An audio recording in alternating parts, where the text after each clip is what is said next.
काल मला सांगितलं कोणीतरी, त्या दिवशी एक मेळावा बैठक लावली होती मुंबईला, आणि काही मुंबईचे शाखाध्यक्ष आणि काही उपविभागाध्यक्ष आणि विभागाध्यक्ष काही हे हजर झाले नाहीत. म्हणजे हजर झाले नाहीत त्यांची हजेरी घेतली आणि मग प्रत्येकाला विचारलं, मग काय काय कारण, एक एक घरचे हे आजारी होते, ते होतं काहीतरी. बघ त्यातल्या 5-6 जणांनी सांगितलं, साहेब कुंभला गेलो होतो. म्हटलं गधड्यानो करता कशाला पाप?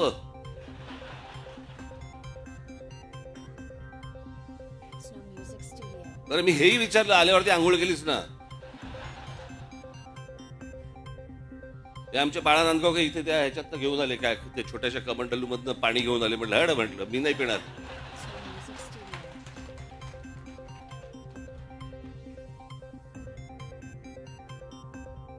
अहो मला सांगा, आता तो सोशल मीडिया आल्यापूर्वीच्या काळात ठीक होतं.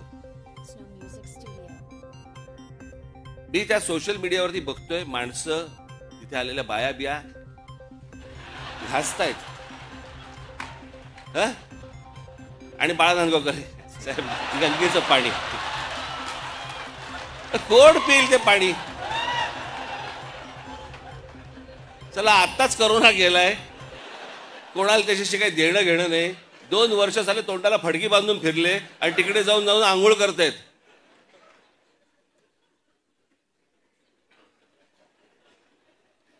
अहो मला माहिती आहे, मी कित्येक स्विमिंग पूल बघितले असे जे सुरुवातीला उद्घाटनाच्या वेळेला निळे होते, हळूहळू हिरवे हिरवे व्हायला लागले. कोण जाऊन त्याच्यामध्ये मला सांगा पडेल त्यात गंगेत?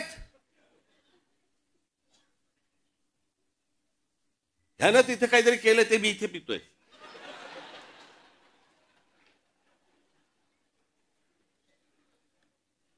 श्रद्धेला पण काय अर्थ आहे की नाही?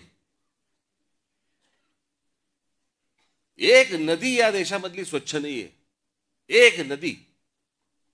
आणि आम्ही काय नदीला माता.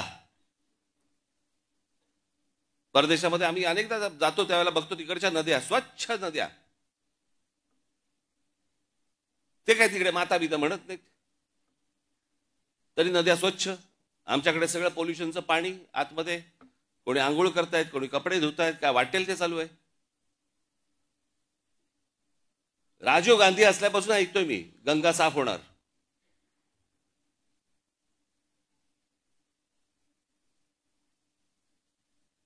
मग मध्ये राज कपूरांनी चित्रपट पण काढला, लोकांना वाटली झाली गंगा साफ, त्याच्यात वेगळीच गंगा. लोक म्हणाले अशी जर गंगा साफ असेल तर आम्ही पण आंघोळ करायला तयार आहोत.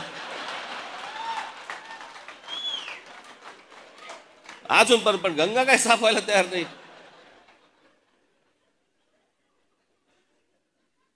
या सगळ्या श्रद्धा अंधश्रद्धेतनं बाहेर या जरा, सगळ्यातनं डोकी हलवा नीट.